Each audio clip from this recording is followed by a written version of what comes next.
ShipWeight has many additional features beyond just pure weight and center of gravity estimating and tracking, and in this video we will have a look at some of the most usual ones, some of the most basic ones. And we will start by looking into the weight distribution curve. To get a good weight distribution curve, it is a big advantage if you have the starting point and ending point of your longitudinal for each of your weight items. So you basically should have the LCG and the LCG min-max value for each item to get a good weight distribution curve. However, if there are some items who do not have extensions, you can set the default extensions to be used for those.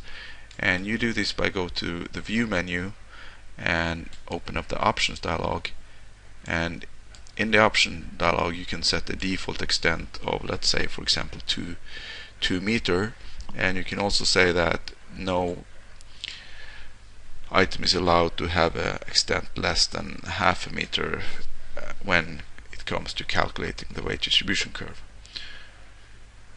So when that's done, the actual weight distribution curve is opened by going to view menu and weight distribution.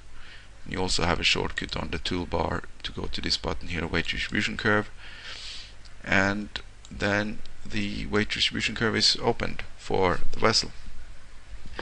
And by default we are looking at the accurate weight distribution curve. So this is the curve right here, and if we want to also look at some of the data behind the curve, you can enable the plotting of the weights, and that will plot the center of gravity location for each weight in the database. And we have black dots for steel weights and green dots for equipment weights and red dots for machinery weights.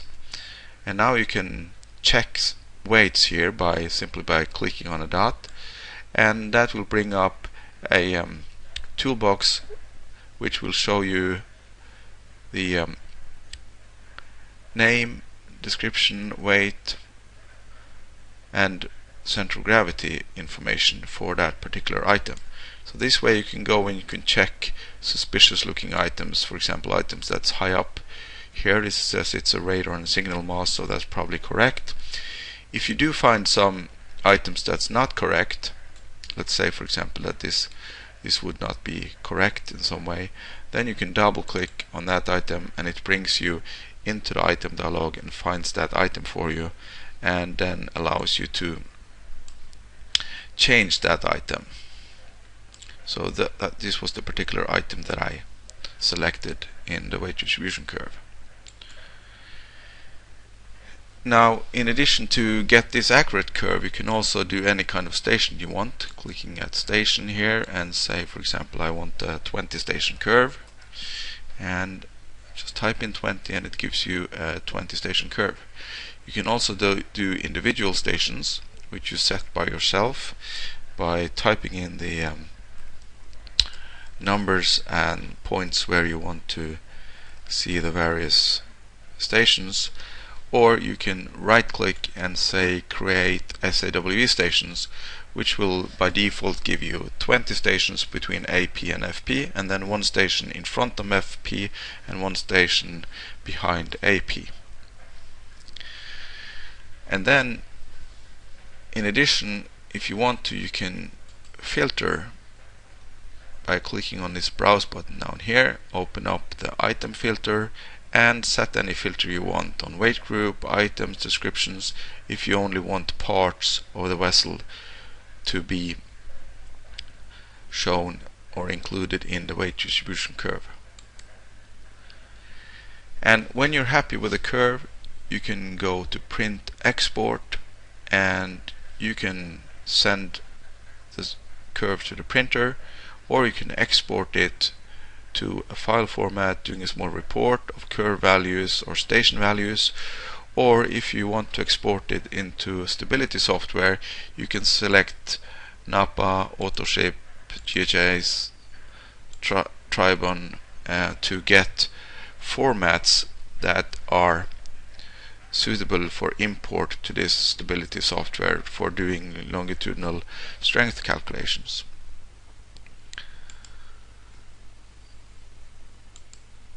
Finally, I want to show you that not only the longitudinal extent, but also in the other direction you can look at this curve. For example, in the YZ direction, you go to the tab sheet here, YZ, and then it will show you the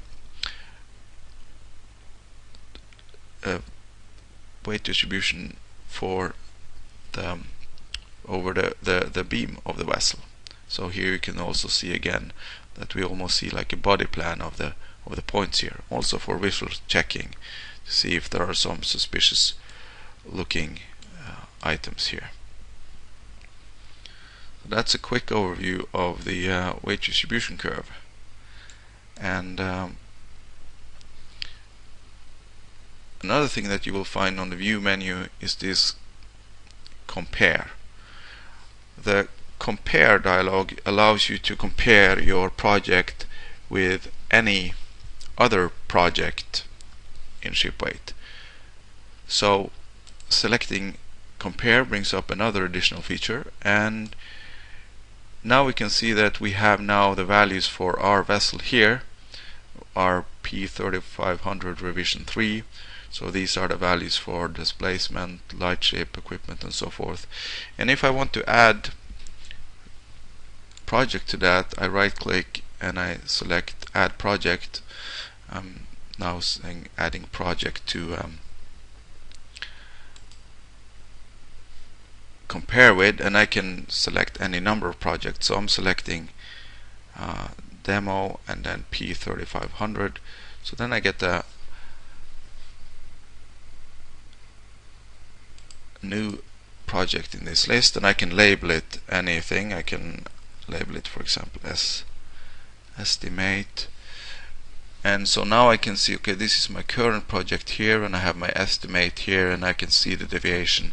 And now I can do some different ways of looking at this by, for example, okay, I'm now looking at the deviation for the hierarchy. I can also look at the deviation, for example. Then it will show the items that have the highest deviation, either absolute or relative deviation. And I can also say that I want to compare only on the lowest level, and that is probably the most useful, because that will find sort of the base groups that have the deviation and not the aggregated group. So this lowest here is probably the most useful one.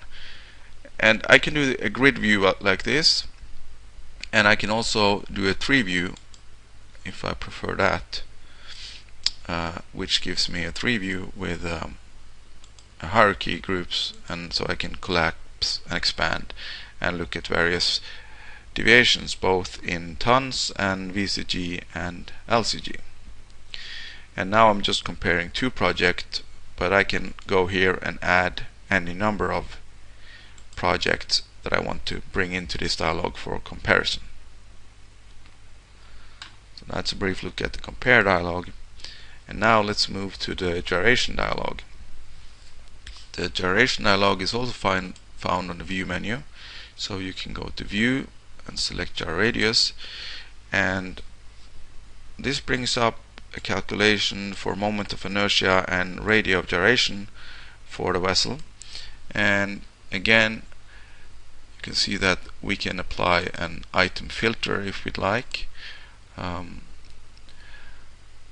Otherwise it takes the whole model, and now it is calculating the moment of inertia and gyro radius values for roll, pitch, yaw, and also for the product of inertia for pitch, yaw, roll, yaw, and roll, pitch. And over here it then divides it by length and beam accordingly to get these typical values that goes into seakeeping software or for comparison with other vessels. So this is the overall values for the whole project, and in this list you will see that you can find details for each individual item. Now the way that we calculate it is that first of all we calculate the moment of inertia by taking the transference inertia using the Steiner's theorem or parallel axis theorem, and that's done for all items. If there is an item that has extents in all three directions, and so you're giving in the start point and ending point of the x, y and z direction, then we will approximate that item to a box and also calculate the local inertia or the isobow for that particular item. It's also possible to point to custom codes which can have exact values for the moment of inertia stored in the custom codes if you can get such values from the CAD software or similar. Finally, I'll show you that if you from your stability software have GM values for transverse and longitudinal, so let's type in some values. So this is typical values that you get from your stability software. Then we can also, based upon this, calculate the oscillation period.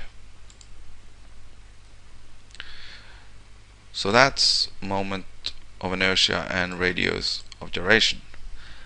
And then the final additional features to be shown in this video is the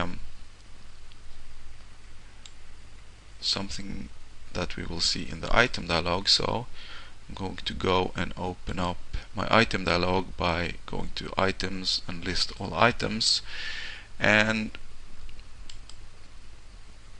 we have a find tool. So if I go to the tools menu and select find and find identical items, this brings up a useful dialog that allows me to find some identical items based upon my the way I define it. So for example, let's say that I want to check items, see if there are any items in my database with the same description. So then I can click on description and then push this button query, and then in this dialog it tells me that I have the first column is the count, the findings, and then it gives me the description field.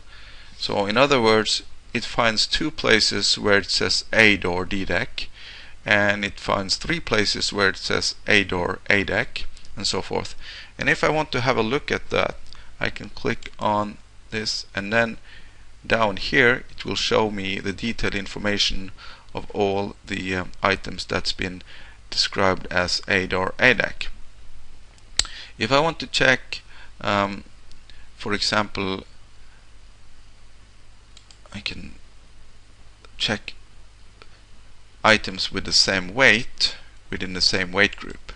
So then I select weight group, so I can do a combination of any of these compare fields. So I select weight group and weight and query, and now it tells me that okay, in all of these weight groups here we can find the same weight 40. So in weight group E3.7.1 there are 2 instances where they have the same weight 40. So then I can click on that line and it shows me those 2 items here. Now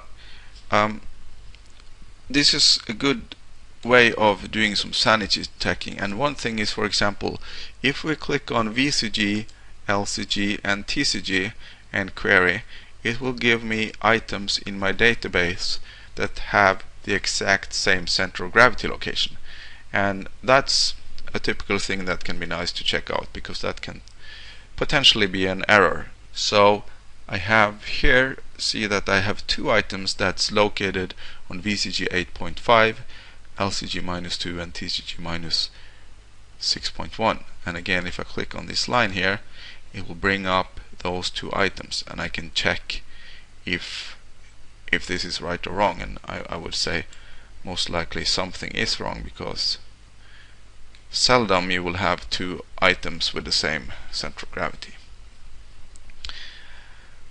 Okay, so that ends the video showing the basics of some of the additional features. There are many more additional features in ShipWeight, but that will be featured in a later session.